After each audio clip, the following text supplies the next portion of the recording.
আপোনালোকৰ ফেচবুকটো কাৰোবাক চাবলৈ দিছে আৰু চোৱাৰ পিছত আপোনালোকৰ এটা কৰ্তব্য থাকে, আপোনালোকৰ দায়িত্বটো পালন কৰিবলগীয়া থাকে আপোনালোকৰ ফেচবুকতে। এইটো কথা সদায় মনত ৰাখিব, নহলে সেইখিনি কথা যদি আপোনালোকে গুৰুত্ব নিদিয়ে তেতিয়াহ'লে ফেচবুকটো এনেই বেকাৰ চলাই থাকিব। ভিডিঅ'টো সম্পূৰ্ণ চাওক, A to Z গম পাব। ইয়াতে যি দুটা নাম শ্ব' হৈ আছে এই দুটা আপোনালোকৰো শ্ব' হ'ব লাগিব। আপোনালোকৰ যদি এটা আছে এটা শ্ব' হ'ব লাগিব। প্লিজ ভিডিঅ'টো অকণ শ্বেয়াৰ কৰি দিয়ক। আমাৰ নতুনসকলৰ লগত বহুতখিনি ফ্ৰড হৈ আছে, এনেকুৱা ধৰণৰ কাম কৰি আছে, গতিকে আপোনালোকক বুজাই দিবৰ কাৰণে এই ভিডিঅ'টো খুবেই গুৰুত্বপূৰ্ণ হ'ব। সম্পূৰ্ণ ভিডিঅ'টো চাওক, আপুনিও সেফটি থাকিব। প্লিজ ভিডিঅ'টো শ্বেয়াৰ কৰি দিয়ক, নতুনসকলৰ কাৰণে বহুত সুবিধা হ'ব বুলি ভাবোঁ। নমস্কাৰ, মই ৰাজনাথ আৰু বাকলি আপোনালোকক যিমানখিনি পাৰোঁ ফেচবুকৰ বিষয়লৈ ইনফৰমেশ্যন দিবলৈ চেষ্টা কৰোঁ। আৰু আপোনালোকৰ যিখিনি কষ্ট সেইখিনি যাতে বেলেগে কাঢ়ি নিব নোৱাৰে, সেইখিনি যাতে আপোনালোকে নিজে সেফটি ৰাখিব পাৰে বা নিজে সেফটি কেনেকৈ থাকিব, বেলেগক একাউণ্টটো দিয়াৰ পিছতো কেনেকৈ লগালগ আপোনালোকে চেক কৰিব লাগে। আপোনালোকে মোকে একাউণ্ট দিছে, মোক দিয়াৰ পিছতো আপোনালোকে চেক কৰিব, সেইখিনি কাম আপোনালোকৰ কিন্তু দায়িত্ব লগালগ চেক কৰিবলগীয়া।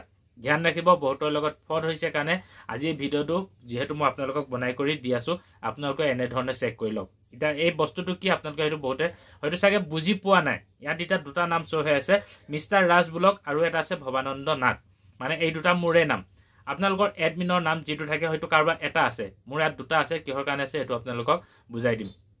বলক ফাৰ্ষ্টে এতিয়া মই বেক হৈ যাওঁ। আপোনালোকেও এনেধৰণে সম্পূৰ্ণ চেক কৰি ল'ব।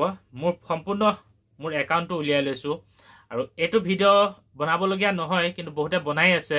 আৰু মই বনাবলগীয়া এইটো কাৰণেই হৈছে, দুগৰাকী মানুহক মানে কি আৰু কাৰোবাক দিছিলে তেওঁলোকে একাউণ্টটো, নাম মেনশ্যন নকওঁ বাৰু, কাৰোবাক দিছিলে একাউণ্টটো আৰু কৰাৰ পিছত তেওঁলোকৰ যিটো নাম সেইটো নাম এডমিনত নাই। এতিয়া মানে কি আৰু যিজনক দিছিলে তেওঁৰ নামটোহে তাত সোমাই আছে। গতিকে আপোনালোককো সাৱধান কওঁ, আপোনালোকে মোক কিবা এটা কাৰণত মোক যদি দিছে একাউণ্টটো, তেতিয়াহ'লে মই যদি ক'লোঁ যে বাইদেউ বা দাদা আপোনাৰ একাউণ্টটো চেক কৰি হৈ গ'ল গৈ, এতিয়া মানে কি আপুনি এবাৰ চাই ল'ব, ঠিক আছে ক'ৰবাত কিবা আছে নেকি। ফটাফট ফাৰ্ষ্টে এইটোহে চাই ল'ব যে মোৰ এই নামটো ক্লিয়াৰ আছে নাই। এইটো খুবেই গুৰুত্বপূৰ্ণ মেছেজ, 100% গেৰেণ্টি দি মই ক'ম। ঠিক আছে, বলক এতিয়া ক'ত কেনেকৈ চাব আপোনালোকে। আপোনালোকৰ প্ৰফেশ্যনেল যিটো ডেস্কবৰ্ড আছে ইয়াতে ক্লিক কৰিব, ক্লিক কৰি ভিতৰলৈ আহিব। পেআউট যিটো আছে পেআউটতে ক্লিক কৰিব। পেআউটত ক্লিক কৰাৰ পিছত ওপৰত আপোনালোকে চাব এই ছেটিংছটো। এইটো যিহেতু মোৰ নতুন একাউণ্টটোৰ পৰা আপোনালোকক ইয়াত দেখাই আছোঁ। ছেটিংছত ক্লিক কৰিব। ক্লিক কৰাৰ লগে লগে আপোনালোকে একেবাৰে তললৈ আহিব। তলত আহিব, একে তলত আপোনালোকৰ এই দুটা নাম দেখিছেনে? ইয়াত যিহেতু মোৰ এটা প্ৰফাইল আছে আৰু এটা পেজ আছে, মানে মোৰ এতিয়া বৰ্তমান যিটো আছে ভৱানন্দ নাথ, এইটো হৈছে মোৰ প্ৰফাইল। আৰু ওপৰত যিটো দেখিছে আপোনালোকে মিষ্টাৰ ৰাজ ব্লগ, এইটো হৈছে মোৰ পেজ।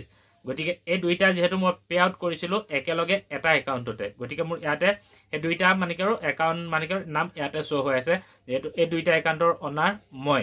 গতিকে আপোনালোকেও ইয়াত একে তলত আহি চেক কৰিব। চেক কৰাৰ লগে লগে ইয়াতে আপোনালোকৰ নামহে শ্ব' হৈ থাকিব লাগিব। কিন্তু আপোনালোকে যদি মোক একাউণ্টটো দিছে, আপোনাৰ নাম যদি পূজা নাথ, পূজা দেৱী বা পূজা শইকীয়া বা পূজা বৰা, যিয়ে নাম নহওক কিয়, আপোনাৰ একাউণ্টটোত যিটো নাম দিয়া হৈ আছে, মোৰ এতিয়া মিষ্টাৰ ৰাজ ব্লগ দিয়া হৈ আছে কাৰণে ইয়াতে শ্ব' কৰি আছে। আপোনালোকে যদি এতিয়া ইয়াত আপডেটত যদি ক্লিক কৰে, এই আপডেটটোত যদি ক্লিক কৰে, ক্লিক কৰাৰ পিছত আপোনালোকে ভিতৰলৈ সোমাই আহিব। ভিতৰলৈ সোমাই আহি ছেইম এই দুটা নামে আপোনালোকৰ থাকিব লাগিব। এইটো আপোনালোকে একে 100% গেৰেণ্টি দি যাকে একাউণ্ট নিদিয়ক কিয় এই দুটা চেক কৰিব। যদি এই দুটা যদি আপোনালোকে চেক নকৰে, বোলে চেক কৰি দিলে বিশ্বাসত যদি আপোনালোকে এৰি দিলে, যেতিয়া আপোনালোকৰ মানে কি আৰু কষ্ট কৰা মানে কি আৰু ধনখিনি থাকিব, যদি ফেচবুকৰ ফালৰ পৰা সোমাবলগীয়া থাকে, কিন্তু সেই তাৰ একাউণ্টহে সোমাই থাকিব। যোনে ইয়াত এডমিনৰ নাম দি মানে কি গোটেইখিনি কাম কৰিব, তাৰ একাউণ্টতহে গুচি যাব। গতিকে কষ্টৰ ফল যাতে বেলেগে কাঢ়ি নিব নোৱাৰে, সেইখিনি আপোনালোকে ধ্যান ৰাখি আপোনালোকৰ প্ৰফাইলটো চেক কৰি এতিয়াই লওক। যদি ভিডিঅ'টো ভাল লাগিছে প্লিজ আকৌ এবাৰ কম, ভিডিঅ'টো শ্বেয়াৰ কৰি দিব।